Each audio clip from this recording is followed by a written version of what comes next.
একটি দুর্ঘটনা সারা জীবনের কান্না।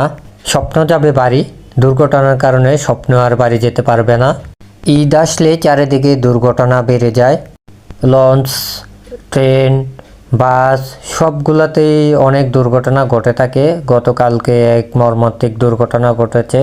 প্রত্যেক ঈদেই বাস এবং ট্রেন, লঞ্চ এসব দুর্ঘটনা ঘটে থাকে। তা কর্তৃপক্ষের অবহেলিত কারণে এই দুর্ঘটনা ঘটে থাকে। আর ঈদ আসলে মানুষের স্বপ্ন যায় বাড়িতে, সবাই ঈদের ছুটি পেয়ে বাড়িতে ঈদ করার জন্য ছোটাছুটি করে।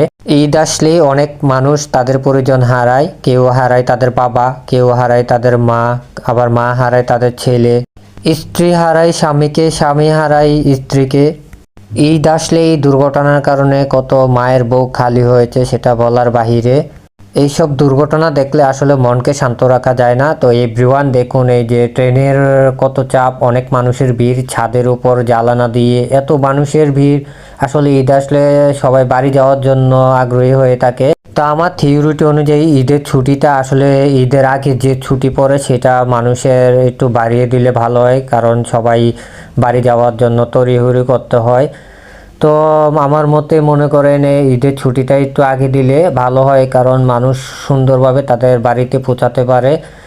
কোনো দুর্ঘটনা ঘটার কোনো আশঙ্কা থাকে না। বিশেষ করে বেসরকারি প্রতিষ্ঠানগুলোতে ঈদের 3-4 দিন আগে ছুটি দেওয়া উচিত, কারণ তারা বিভিন্ন ধরনের ঝুঁকি নিয়ে তারা বাড়িতে পৌঁছার জন্য তৈরি হয়ে যায়। এই রকম ঝুঁকি নিয়ে আসলে বাড়িতে না গিয়ে তারা সুন্দরভাবে বাড়িতে যেতে পারবে। দেখুন কত ঝুঁকি নিয়ে মানুষ ট্রেনের ছাদে করে বাড়ি যাচ্ছে, তাদের গন্তব্যে যাচ্ছে। এই দেখুন আসলে অনেক ভয়ঙ্কর। সেটা দেখা মাত্র আসলে আমি বুঝতে পারছি না যে মানুষগুলা কিভাবে তাদের গন্তব্যে পৌঁছাবে। আসলে কোনো একটা ঝুঁকি হয়ে গেলে, কোনো একটা দুর্ঘটনা হয়ে গেলে কেউ না কেউ হয়তো তাদের গন্তব্যে পৌঁছাতে পারবে না। ঈদ আসলে স্বপ্নে যাবে বাড়ি, আসলে দুর্ঘটনার কারণে স্বপ্ন আর বাড়ি যেতে পারে না, এখানেই থেকে যায়।